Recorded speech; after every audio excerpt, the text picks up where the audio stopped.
भगवान परशुराम की, तो मैं उनको सबसे बड़ा कमांडर मानता हूँ। उन्होंने भी अगर आप देखें तो 21 बार दुष्टों से धरती खाली की थी। धर्मवीर भी वैसे पुराना चौहान है, अब पंगाड़ोर है। डिफेंस मिनिस्टर राजनाथ सिंह जी के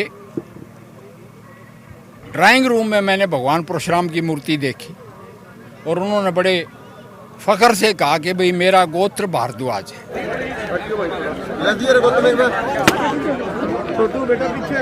एक बरादरी के भगवान को करके भगवान का तुष्टीकरण करना है।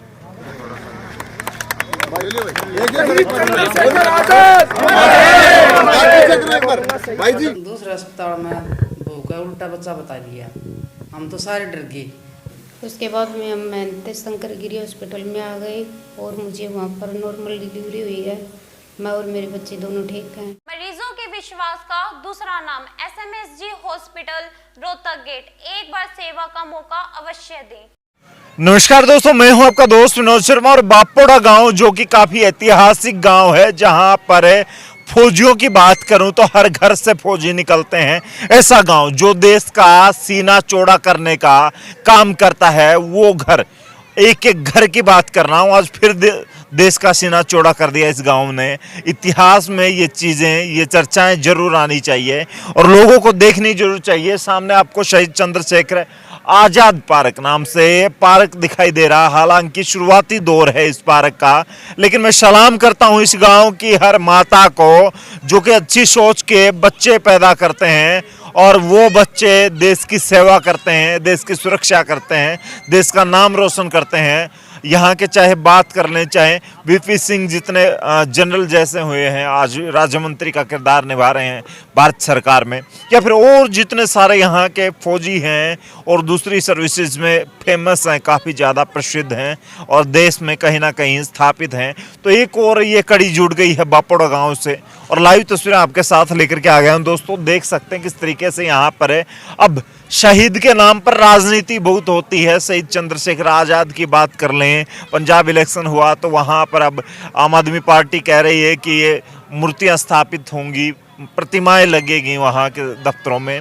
तो राजनीति तो मेरे हिसाब से बहुत ज़्यादा लोग करते हैं, लेकिन सच में कोई भी पार्टी, कोई भी सदस्य, कोई भी व्यक्ति अगर इन शहीदों को सलाम करता है तो उसका हिस्सा इन छोटे छोटे जो यहाँ पर आपको ननिहाल दिखाई दे रहे हैं, जिस तरीके से नन्हे नन्हे बच्चे दिखाई दे रहे हैं, इन ननिहालों को यहाँ पर आप देख रहे हैं किस तरीके से फिलहाल ये सेवा का मौका मिल रहा है। उन शहीदों को भी कहीं ना कहीं खुशी मिल रही होगी जहाँ भी मौजूद है कि हिंदुस्तान अब बदल रहा है। ये बच्चे बड़े खुश हैं। अब इस पार्क का तो एंजॉय करेंगे अब रोजाना, तो बड़ा अच्छा लगता है पार्क में आएंगे। हाँ जी।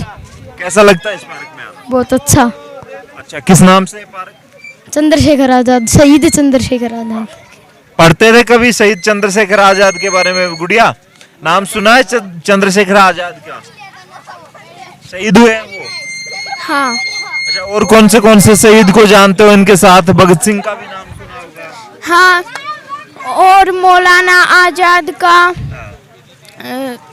अच्छा, तिलक जी का, वीर लाजपत राय जी का। अच्छा, देखिए बच्चों को पता है। और कौन सी क्लास में पढ़ती हो गुड़िया? 4th क्लास में। बच्चों को ये इतिहास पढ़ाना जरूरी है। और मैं आपको बताऊं, ये अच्छी तस्वीरें आपके साथ यहाँ पर 1.5 एकड़ में ये यहाँ पर पार्क बनाया गया है और नाम दिया गया है, उसके लिए सलाम करता हूं, क्योंकि इन लोगों की बदौलत हम आजाद हैं। दूसरी तरफ 1.25 एकड़ में सामने के विशाल प्रतिमा आपको दिखाई दे रही होगी, वहां पर आज अनावरण है इस 21 फुट की प्रतिमा का। भगवान परशुराम की ये मूर्ति स्थापना यहाँ पर की गई है। गाँव वालों ने मिलकर के यहाँ पर पंचायत की जो भूमि थी वो यहाँ पर दी गई है। लगातार आपको दिखा रहा हूँ, 1.5 एकड़ में ये पार्क है और 1.25 एकड़ में वहाँ पर परशुराम भवन की जो नींव है वो रखी गई थी। धीरे धीरे बन भी रहा है, सामने आपको दिख भी रहा होगा। और 21 फीट की वो प्रतिमा आपको दिख रही होगी। जोड़ते हैं वहीं पर अनावरण में हम पहुंचे थे, लेकिन बच्चों को इस तरीके से खुश और खुशनुमा माहौल को देखा तो मैंने सोचा कि सही में जो हमारे शहीद हुए हैं उनका नाम कहीं ना कहीं अच्छी जगह में प्रयोग किया जा रहा है, अच्छी जगह लिखा जा रहा है सुनहरे अक्षरों में, तो हमेशा हमेशा के लिए वो कहीं ना कहीं स्वर्णिम अक्षरों में स्थापित यहाँ पर होंगे। तो बच्चों को भी समझ आएगा कि हमारे शहीद ये हमारे लिए लड़े थे। जोड़ेंगे, आगे बातचीत करेंगे। बहुत सारे यहाँ पर तीन सांसद पहुंचे हैं, उनसे भी बात करेंगे, दिखाएंगे माहौल क्या है, किस सोच के साथ यहाँ पर ये निर्माण किया गया। वीर भूमि बापोड़ा में शहीद चंद्रशेखर आज़ाद पार्क में खड़े होके और आपसे रूबरू होना एक बहुत ही सुख का अनुभव है। और मेरे साथ मेरे संसद में भाई सहयोगी डॉक्टर अरविंद शर्मा जो रोहतक से ऐतिहासिक एमपी हैं, और भाई धर्मवीर सिंह आपके जनप्रिय सांसद, ये भी ऐतिहासिक है, इनने भी बड़े बड़े गिरडाए हुए हैं।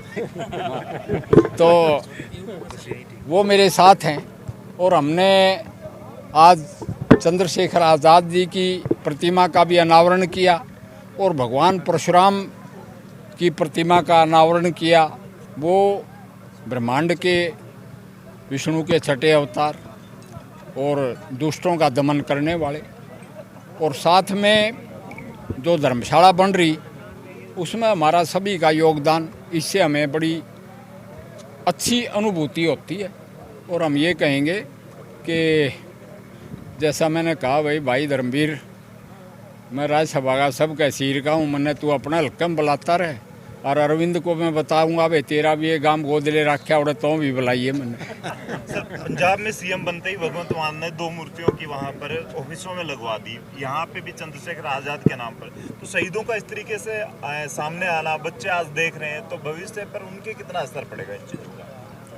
बच्चे भी आज बड़ा अच्छा परफॉर्मेंस दे के गए और ऐसे ऐसे फंक्शन से बच्चों के दिमाग पे बहुत अच्छा असर पड़ता है कि देश के लिए अपना सर्वस्व बलिदान करना और दुष्टों का दमन करना।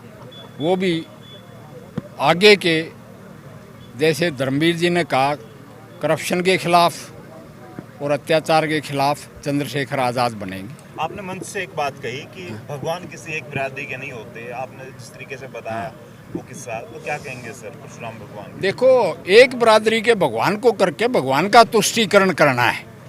भगवान मीन तो सभी प्राणियों के हितैषी हैं, उनके रक्षक हैं। तो मुझे बहुत अच्छा लगा कि डिफेंस मिनिस्टर राजनाथ सिंह जी के ड्राइंग रूम में मैंने भगवान परशुराम की मूर्ति देखी और उन्होंने बड़े फ़ख्र से कहा कि भाई मेरा गोत्र भारद्वाज है। तो हम सब ऋषियों की संतान है। जैसे आगे तंवर भाइयों का गोत्र अत्रि है और चौहानों का गोत्र वत्स्य है हमारे वाला। तो ये धर्मवीर भी वैसे पुराना चौहान है, अब पंगाल हो रहे हैं। हाँ, तो ये हाँ ये इसी तरह से है। गणगढ़ जैसे तंवर हैं यहाँ से गए हुए, तो ये हमारे सब के पूर्वज एक ही थे और उन पे हमें फ़ख्र होना चाहिए और आगे उनके दिखाए हुए रास्ते से हम आगे बढ़ें। सर आपसे एक सवाल है, जिस तरीके से द कश्मीर फाइल्स आई तो उसको लेकर के इतिहास पर काफ़ी बातें चल रही हैं, इतिहास दबाया गया है। इस तरीके से अब डीपी वत्स जी ने बताया कि हमारे इतिहास को थोड़ा सा अलग तरीके से दिखाया जाना चाहिए, सोशल मीडिया पर अलग तरह की बातें होती है, तो क्या ज़रूरत है सर उस इतिहास को दोबारा? देखिए, धारा 370 और 35A सपना था। आपने कश्मीर फाइल्स में भी देखा होगा कि भी किस तरह से पीढ़ियाँ चली गई धारा 370 को हटाने के लिए। माननीय प्रधानमंत्री नरेंद्र मोदी जी, हमारे गृह मंत्री अमित शाह जी, दोनों ने मिलकर के धारा 370 और 35A देश की अखंडता के लिए एक बहुत बड़ा काम किया। और मैं ये कहूँगा कि जिस तरह से अलग अलग माध्यमों से ये आ रहा है, चर्चा आ रही है कश्मीरी पंडितों के साथ, गुजरों के साथ, बैकवर्डों के साथ, दलितों के साथ, किस तरह से हिंदुत्व को कुचलने की कोशिश की। 1986 के बाद 1986 और 1990 का जो दशक था वो आपने देखा। 1986-87 में सांप्रदायिक दंगे शुरू हो गए थे कश्मीर में। तो मैंने ये संसद में भी रखा है कि भी supreme court, honourable supreme court justice, sitting justice of supreme court की अध्यक्षता में एक आयोग का गठन करके सच्चाई सामने आनी चाहिए कि वहाँ पर किस तरह से पंडितों के साथ जाति हुई, किस तरह से नुकसान हुआ। तो ये सारी बातें। और रही बात शहीदों का, स्वतंत्रता सेनानियों का, बहादुरों का, स्पोर्ट्समैन का, जितना भारतीय जनता पार्टी ने सेवा ही संगठन नरेंद्र मोदी जी के नेतृत्व में सम्मान किया है, मेरा ख्याल देश में पहले कभी आज तक ऐसा नहीं हुआ। और भारतीय जनता पार्टी ही शहीदों का सम्मान करती है, दूसरी देखम देख बातें कर रहे हैं। लेकिन शुरुआत भारतीय जनता पार्टी ने की है, मोदी जी के नेतृत्व ने की है और हमारे खट्टर साहब ने की। सांसद साहब, जिस तरीके से अभी कश्मीर फाइल की बात उठी, कहीं भी देशभक्ति की बात आती है तो विपक्ष लगातार आवाज़ उसके खिलाफ आवाज़ उठाता रहा, इस बारे में आपके कहना चाहिए? देखिए, विपक्ष अगर इस तरह की बातें करता तो धारा 370 और 35 से कब का अलग हो गया होता। ये बातें नहीं होती, ये जो हो रहा है ये होता ही नहीं। तो विपक्ष तो कहीं कुछ किया ही नहीं, विपक्ष ने, दूसरी पार्टियों ने कुछ किया ही नहीं। देश को मजबूत रखने के लिए, देश की अखंडता के लिए भारतीय जनता पार्टी नरेंद्र मोदी जी के नेतृत्व में जो कदम उठाए हैं, पहले कभी किसी ने उठाए। जैसा जनरल साहब ने बताया, ये ऋषि मुनियों का देश है और हम सारी संतान उन्हीं की संतान है। कभी ये देश सोने की चिड़िया होती थी। जब देश ने आज़ादी की लड़ाई लड़ी, उसी पार्क में आप चंद्रशेखर आज़ाद के नाम से ही पार्क बनाया गया है। और पड़ोस में अभी आप लोगों ने देखा होगा, भगवान परशुराम के नाम से धर्मशाला भी, मूर्ति का अनावरण भी किया है। जब कभी भी देश दुनिया में क्राइम बढ़ जाए, आतंकवाद बढ़ जाए, करप्शन बढ़ जाए, तो कोई न कोई महापुरुष जन्म लेता है। आज हम इन दोनों को याद इसलिए कर रहे हैं कि आज़ादी तो हमें मिल गई, लेकिन एक भ्रष्टाचारी बीमारी देश में दोबारा से पनप गई। आदरणीय नरेंद्र मोदी जी ने नकेल कसने की पूरी कोशिश की है, लेकिन निचले स्तर पर भ्रष्टाचार कम नहीं हुआ। इसलिए आज इस समाज ने, खासकर ब्राह्मण समाज से हमारी प्रार्थना है कि परशुराम की आज हमें यहाँ शिक्षा लेनी चाहिए, भगवान परशुराम से, कि बुराइयों का अंत करने के लिए इस समाज को आगे आना पड़ेगा। यही मैं आज के दिन कहना चाहता हूँ। बीजेपी का कहीं भी कार्यक्रम हो, नागेंद्र शर्मा नजर ना आए, ऐसा हो ही नहीं सकता। स्पेशली इस कार्यक्रम के दौरान भी नागेंद्र शर्मा मुझे नजर आए, हर मंच पर, हर स्थान पर। तो इनसे चर्चा कर लेता हूँ। आज स्पेशली भगवान परशुराम की मूर्ति का अनावरण, 21 फीट की प्रतिमा, और दूसरी तरफ 4 चांद जब लगे जब 1.5 एकड़ में स्पेशल शहीद चंद्रशेखर आज़ाद के नाम से पार्क बनाया गया। बच्चे देख रहे हैं, खेल रहे हैं वहाँ पर। तो कितना आपको अच्छा लगा ये देख कर कि उस गांव में कि फौजी हजारों की संख्या में आ सके?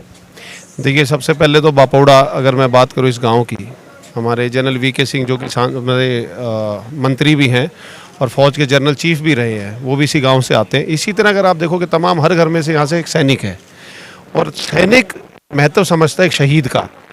बच्चों को जो प्रेरणा मिलेगी वो कैसे मिलेगी? या तो उनको पाठ पढ़ाया जाए, जो स्कूल में कैरिकुलम है उसके अंदर हम पढ़ाते ही हैं, परंतु जब वो मूर्ति को रोज़ देखेंगे, उनकी दिनचर्या में चीज़ आएगी। खेलने जाते हैं, कौन है, कोई पूछेगा पापा चंद्रशेखर आज़ाद कौन थे, वो बताएंगे कौन थे वो। और दूसरी तरफ अगर मैं बात करूँ भगवान परशुराम की, तो मैं उनको सबसे बड़ा कमांडर मानता हूँ। उन्होंने भी, अगर आप देखें, तो 21 बार दुष्टों से धरती खाली की थी। अधर्म के खिलाफ उन्होंने धर्म की आवाज़ उठाई और 21 बार धरती को अधर्म से बचाया। तो मेरा कहने का ये, मेरे को तो बहुत खुशी है। और ऐसा मैं तो कहता हूँ हर गांव में और हर शहर में अगर इस तरह का हो कि एक शहीद और एक भगवान की इस तरह प्रतिमा का अनावरण हो, तो मैं तो कहता हूँ मैं बिना बुलाए जाऊँगा। नागेंद्र जी, वैसे तो हर पार्टी पर बोलते हैं, हर मुद्दे पर बोलते हैं आप, लेकिन कुछ लोग ऐसे जो भगवान हैं, ऐसे शहीद हैं, उनको भी पार्टी विशेष से जोड़ देते हैं। आज के शायद इस कार्यक्रम को भी पार्टी विशेष के साथ जोड़ दिया जाएगा, उनके लिए क्या कहें? देखिए, मैं आपको एक बात बोलता हूँ, जहाँ तक पार्टी का सवाल है, हमारी जो भारतीय जनता पार्टी है, जिसके बारे में आप बात करना चाहते हैं, बड़े स्पष्ट बोलता हूँ और मैंने मन से भी एक बात की थी। ये पार्टी है जिसकी अगर आप देखेंगे जो विचारधारा है वो एक राष्ट्र प्रेम की है, एक देशभक्ति की है। तो जहाँ भी इस तरह कोई भी प्रोग्राम होता है तो लोग उसको एक नाम दे देते हैं, अरे तो भाजपा का प्रोग्राम है। हम जहाँ पे भारत माता की जय का नारा लगता है, बोलते रहे तो भाजपा ही है। ऐसा कुछ नहीं है। ये देश प्रेम और जो ये देशभक्ति है, मैं तो कहता हूँ हर नागरिक के अंदर, जो हिंदुस्तान में किसी भी कोने में रहता है, उसके अंदर होनी चाहिए। उसमें अगर आप बोलो भाजपा की, तो मैं उसमें भी श्रेय लेना चाहता हूँ कि हाँ, भाजपा अगर ऐसा काम करती है तो मेरे को फक्र है कि मैं उस पार्टी का सदस्य हूँ। कह सकते हैं कि हिंदुवादी सोच या फिर हर धर्म को मानती है बीजेपी? देखिए, मैं आपको एक बात बोलता हूँ, हम इज्जत हर धर्म की करते हैं, इसमें हमारे को बोलने में कहीं पे भी कोई संकोच नहीं है। पर यह भी अच्छे वो ज़रूर मैं बोलूँगा कि हम हमारे हिंदुत्व की बात ज़रूर करते हैं। अगर आप देखेंगे, देखिए आप, अगर मैं बात करूँ पाकिस्तान की, कोई बोलेगा कि वो हिंदू कंट्री है। अगर मैं बात करूँ अफगानिस्तान की, कोई बोलेगा वो हिंदू कंट्री है। अगर मैं बात करूँ ईरान इराक की, कोई बोलेगा वो हिंदू कंट्री है। क्यों आप इसको इस्लामिक बोलते हो? अगर हिंदुस्तान है, जब जिसका नाम ही हिंदुस्तान है और हिंदू से शुरू है, तो वो हिंदुओं का है। जो जहाँ आप एक बात बताइए, आप गांव से आपका संबंध है, मेरा भी गांव से। अगर आज मैं इस गांव की बात करूं, बापोड़ा जहां बैठे हैं, वो क्या बोलेंगे? अगर यहाँ पे राजपूत बाहुल्य है तो भाई ठाकरा गांव है, ब्राह्मण ज़्यादा तो भाई बामणा गांव है। बोलते हैं ऐसे? नहीं बोलते हैं। जब इस देश के अंदर अगर हिंदू ज़्यादा है तो उसको हिंदुओं का देश बोलने में तो मेरे को नहीं लगता कोई बुराई है उसके अंदर, और हमें तो बोलना चाहिए, और इस चीज़ का हमारे को एक अपने आप में शान महसूस करनी चाहिए। फिर वो दूसरे जिन करोड़ों की संख्या में दूसरे अल्पसंख्यक के तौर पर हैं, दूसरे धर्मों के लोग हैं, वो फिर क्या करें? क्या उनको पीड़ा महसूस नहीं होगी? यार देश हमारा, हम भी सच्चे, कुछ लोग कहते हैं सोशल मीडिया पर हम सच्चे मुसलमान हैं जो कि हिंदुस्तान में पैदा हुए, फक्र करते हैं, तो फिर वो एपीजे अब्दुल कलाम। मैं मना नहीं करता हूँ उस बात को। मैंने क्या बात करी? जो बाहुल्य है। अच्छा एक बात बताओ, आज एक गाँव की अगर मैं बात करूँ, चाहे बापोड़ा की हम बात करते हैं, यहाँ पे बाहुल्य में 2 जातियाँ हैं, ब्राह्मण और राजपूत, और जातियाँ भी तो रह रही हैं यहाँ पे। क्या वो नहीं बोलेंगे हमारा गाँव है? पर ये गांव फिर आप क्यों बोलते हो कि भाई तो बामणा गांव है, अरे भाई ठाकरा गांव है, आप क्यों बोलते हो फिर ऐसा? या तो ऐसा बोलना बंद कर दो। समझ रहे मेरी? हमने उनको भगाया नहीं, हमने किसी मुस्लिम को भगाया नहीं, हमने रूटीन में चर्चाएं होनी चाहिए। मैं वही बता रहा हूँ आपको, हमने किसी मुस्लिम को भगाया नहीं, ना किसी मुस्लिम को हमने ऐसा अछूत महसूस करवाया। आपको मैं छोटा सा उदाहरण देता हूँ। मैं खुद शासन विभाग का हरियाणा प्रदेश का सह प्रमुख हूँ। हमारी जितनी भी योजनाएं हैं, आप एक योजना मेरे को ये बताओ कि ये योजना मुसलमान के लिए नहीं है। आप बताइए मेरे को, कहीं पे लिखा आता है ऐसा कि ये मुस्लिम ये योजना का लाभ नहीं ले सकता? इसी की वजह से योगी बाबा वोट ले पाए, हर धर्म का योगी जी जीते हैं यूपी में। आप खुद अपने मुंह से वही बात कर रहे हो। मेरे को अच्छा लगा। ये क्वेश्चन नहीं, आप ही का जवाब है कि अगर ऐसा होता तो योगी जी दोबारा उत्तर प्रदेश में मुख्यमंत्री नहीं बनते, क्योंकि वहाँ पे हिंदू मुस्लिम सबसे ज़्यादा दिखाई देता है। मुजफ्फरनगर के दंगे कोई भुला नहीं पाया आज तक, और फिर भी हमारी सरकार है। तो इसका मतलब तो कहीं ना कहीं ये एक्सेप्टेंस है, वहाँ पर लोग इस बात को मानते हैं कि हिंदुओं की भी और मुसलमानों की सबकी सरकार है। इतना सारा कार्यक्रम आपको दिखाया और उसकी मुख्य कड़ी से ना मिलवाऊं तो कहीं ना कहीं वो बात थोड़ी गलत हो जाएगी। रविंद्र बापोड़ा मेरे साथ मौजूद हैं और इस कार्यक्रम के संयोजक रहे। रविंद्र बापोड़ा जी, आज जिस तरीके से 21 फुट की प्रतिमा का अनावरण किया गया, उसके साथ साथ बच्चों को उत्साहित करने के लिए मैंने देखा वहाँ पर खेल रहे थे, शहीद चंद्रशेखर आजाद पार्क का निर्माण करवाया गया। पूरा गाँव को श्रेय जाता है या कुछ लोगों ने मिलकर इसको करवाया, और क्या जरूरत थी फौजियों के इस गांव में इस तरह की मूर्ति का अनावरण और शहीद चंद्रशेखर आजाद के नाम से पार्क का? देखिए, मैं ज़रूरत की अगर बात करूं तो ये ज़रूरत हर गांव के अंदर है, और कहीं उसकी पूर्ति हो चुकी, कहीं बाकी है। लेकिन हमारा बड़ा गांव है, 10,000 वोटों का गांव है, और इस गांव के अंदर अगर हम एक स्टेडियम के माध्यम से अगर रहें तो वो बहुत कम हो जाता है। बच्चों को खेलने के लिए जगह नहीं मिल पाती, और लोगों को, बुजुर्गों को घूमने के लिए, महिलाओं को घूमने के लिए जगह नहीं होती है गांव के अंदर। क्योंकि गांव के अंदर कहीं ना कहीं जो प्रथा चलती है, उस पर्दा प्रथा के अंदर महिलाएं नहीं निकल पाती। तो ये हमारा जो मेरा मकसद था कि इसको किसी ना किसी तरह से ऐसे इस तरह से निर्माण करवाया जाए कि गांव की महिलाएं वहां पर निकल करके आएँ। मैं दोनों साथियों से बात करूंगा कि आप लोग, अब समय लगभग 9 सवा 9 का है, एक बार आप उस साइड से निकलोगे, आप देखना कम से कम 100 महिलाएं आप लोगों को वहां पर घूमती हुई नजर आएंगी। जो शहरों के अंदर जैसा माहौल होता है, रात के समय में महिलाएं निकलती हैं, वहां अब आपको 9 बजे से 10 बजे तक कम से कम 100 से 150 महिलाएं वहां आपको अब घूमती हुई नजर आएंगी उस पार्क। एक बात करूंगा, जिस तरीके से निर्माण करवाया गया वो गाँव की व्यवस्थाओं से या सरकारी पैसे से ही है? देखिए, कुछ हमारा जो आज़ाद मंच है जो हमने युवा साथियों ने बना रखा है, कुछ उनके सहयोग से वहाँ पर करवाया है, और बाकी हमने सरकार के सहयोग से, उसमें चाहे हम डी प्लान की बात करें, चाहे हम धर्मवीर जी के कोटे की बात करें, कुछ उनसे सहयोग लिया, कुछ डी प्लान से अधिकारियों से सहयोग लेके हमने इसका निर्माण करवाया। बीजेपी के एक्टिव मेंबर हैं, आपने तो जुगाड़ तुगाड़ करके मामला सुलझा लिया, आपके गांव में पार्क भी हो गया, आप बच्चे खेल पाएंगे, लेकिन दूसरे गांव में भी जरूरत है। अब बीजेपी को खुद सोचना चाहिए, जहां उनके कार्यकर्ता नहीं, जहां उनके वोट कम है, वहां भी ये माहौल होना चाहिए। पूरे हरियाणा में बच्चों को, महिलाओं को, लोगों को, बुजुर्गों को इन पार्कों की जरूरत है। देखिए, मैं सरकार के बारे में आप जो बात कर रहे हैं, मैं आपको एक बात बता देता हूँ कि सरकार ने इस जो योजना, उसमें 1000 से ऊपर गांव के अंदर खेल नर्सरियाँ खोलने का निर्णय लिया है, और इससे पिछले सेशन में भी नर्सरियाँ खोलने का निर्णय लिया था। आज कोई गांव ऐसा नहीं है, कहीं थोड़ी बहुत अगर कमियां हैं तो वहाँ मैं युवाओं से एक अपील करना चाहूँगा कि हर चीज़ सरकार के माध्यम से नहीं होती, सरकार से करवाई भी जाती है। अगर युवा साथी कोई संगठन बना करके अगर आगे बढ़ने का काम करेंगे तो मैं सोचता हूँ कि कोई सरकार के बीच में और उनके बीच में कोई अड़चन की कड़ी नहीं है।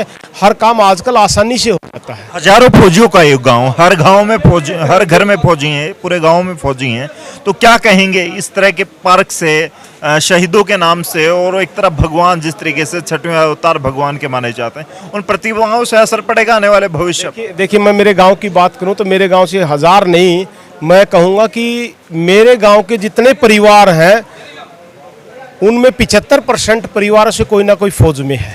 और मेरे गांव से जितने शहीद हुए, बहुत साथी शहीद हुए हैं मेरे गांव से, ठीक है। तो मैं तो कहूँगा कि मेरा गांव शहीदों का और वीरों का गांव है, और हर गांव के अंदर ये होनी चाहिए। और जैसी प्रतिमा हमने मान लो परशुराम जी की जो प्रतिमा बनवाई है भगवान की, ऐसी प्रतिमाएं भी हर गांव और हर शहर के अंदर होनी चाहिए।